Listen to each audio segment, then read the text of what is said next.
श्रुतयो विभिन्ना नैकः मुनिजस्य मतं प्रमाणम् धर्मस्य तत्व निहितं गुहायां महाजनेन गतम्। तर्क अपचित कौन सी तर्क रो कौन सी विषय समाधान बाहरी पारि न थाए। जेतबे आमे गोटे तर्क करिवो जुक्ति करि उपस्थापन करदबा आ गोटे लोक आसो खुशी जुक्ति करिवो ता द्वारा कोन हो आम कथा भूल हेजो ता कथा ठीक हेजो पुणी अन्य केही आसीबो पुणी से गोटे जुक्ति उपस्थापन करिवो ता द्वारा कोन देखुला आमे जाने कोन तर्क द्वारा कोनसी निष्कर्ष रे आमे पहुंची परिबा नाही। तर्क सब बेले कोन असत्य बा सत्य नुह तर्क अपचित केते बेले मध्य तर्क द्वारा आमे विषयर समाधान करि परिबा नाही। तर्क पद्धति आवर सेकेंड लाइन छै कोन श्रुतयो विभिन्ना भिन्न भिन्न पुराण मानकरे भिन्न भिन्न मत पोषण करा जाय थाए। अर्थात कोनोसी एक पुराण रे निर्दिष्ट जण को आमे बड़ कहि परिबा नाही। जेमिति विष्णु पुराण रे विष्णु बड़ शिव पुराण रे शिव बड़ तेणु कोनोसी गोटिए पुराण को आमे यदि ग्रहण करिबा तबे अन्य केही पुराणकार मध्ये हमर कथा को भिन्न बोली कहिबे। श्रुतय विभिन्ना नैक मुनिजस्य मतम प्रमाणम कोनोसी जणे मुनि एमिति अछंती तांकर कथा को आमे केतेबेले मध्ये प्रमाण भाव रे ग्रहण करि परिबा नाही। जदि आमे प्रमाण करियो चेष्टा करिबा तेबे अन्य कोनोसी मुनिकर उदाहरण अन्य केही देई परिबो कि एई मुनिको कथा ठीक नुहे। तेणु नैकः मुनिजस्य मतम प्रमाणम जणे केही मुनि तांक मत को आमे संपूर्ण सत्य बोली ग्रहण करि परिबा एमिति मध्ये होई परिबो नाही। बेले बेले आमे ग्रहण करिबा पुणी अन्य कोनोसी मुनिक द्वारा अन्य गोटे मत को मध्ये आमे ग्रहण करिबा बाध्य हवा। तेणु नैक मुनिजस्य मतम प्रमाणम धर्मस्य तत्व निहितं गुहायां धर्मर तत्व बा धर्मर निर्दिष्ट बा मूल अर्थ कोठी अछि लुकायित भाव रे गुंफा रहिला भଳି रहिछि जेमिति कि आमे ता पाखरे पहुंची परिबा नाही। जेमिति गुंफार मध्य भाग को जिबा हमको कष्टकर सेमिति धर्मर मूल तत्व को जानिबा मध्ये हम पई कष्टकर। जेतले हमर अल्प आवश्यकता अछि आमे केबे अधिक परिश्रम करिबै जेतिके आवश्यक आमे अधिक परिश्रम करिबा। तो धर्मर मूल तत्व को ग्रहण करे जाय कि पुराण को शास्त्र को खोलिबा अपेक्षा महाजनजेन कथ जो महापुरुष माने जेउ मार्ग दे जाइछन्ति बा जहां हमकु सूचना प्रदान करिछन्ति जहां जणाई अछन्ति ताहा हेउछि प्रकृत मार्ग बा पंथा।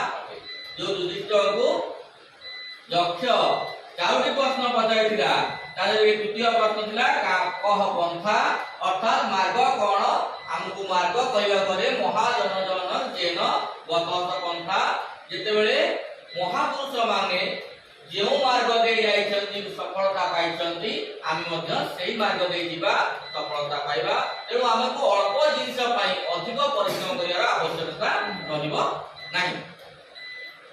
एटा होछि मार्ग मूल मार्ग बा रास्ता होछि एटा जोटा को महापुरुष माने जेउ कोन मार्ग दे जाइछन्ति जेउ पंथा देखैछन्ति बा जहा द्वारा महापुरुष माने सफलता पाइछन्ति आम पाई ताहा हेउछि एक उपयुक्त मार्ग।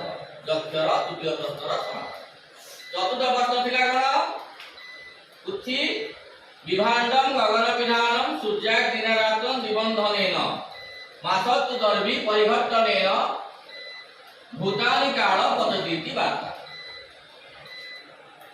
पृथ्वी विभाण्डम पृथ्वी होछि गोटे हांडी भଳି आकाश होछि तार घोड़णी सूर्याग दिनरात्रि निबंधनेन सूर्य रूपक अग्नि रात्रि रूपक जाळे द्वारा एही रोषेय कार्य करूअछि। मासत्तु दर्भी परिवर्तनेन मास और ऋतु रूपक ऋतु जो जामे गगंती गोळे खांती बा घांटी खांती ठीक मासत्तु दर्भी परिवर्तनेन महा कोन काल देखि भूतानि काल पद्धतिति वार्ता।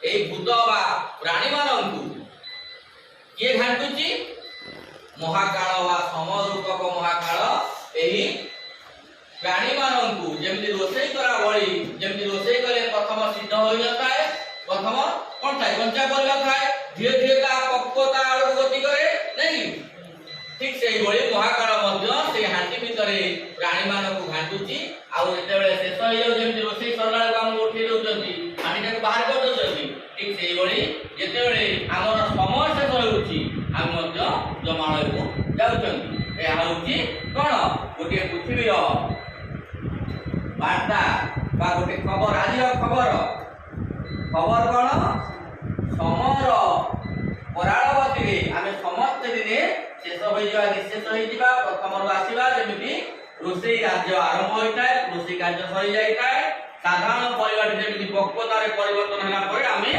हांडी टी तल ओह्लई आनती ठीक से समय रूपक कौन कौन महाकाल आमको यही भाव में पृथ्वी रूपक हांडी सूर्य रूपक अग्नि आकाश रूपक ढांकणा देकी आमको मास और ऋतु रूपक दर्मिवा चटुरे घाटिकी आमको निशेष कर तेणु समय प्रत्येक अभ्यास समय जिते भल थी भल समय खराब आम खराब तेणु समय को आम अतिक्रम करने उचित नुह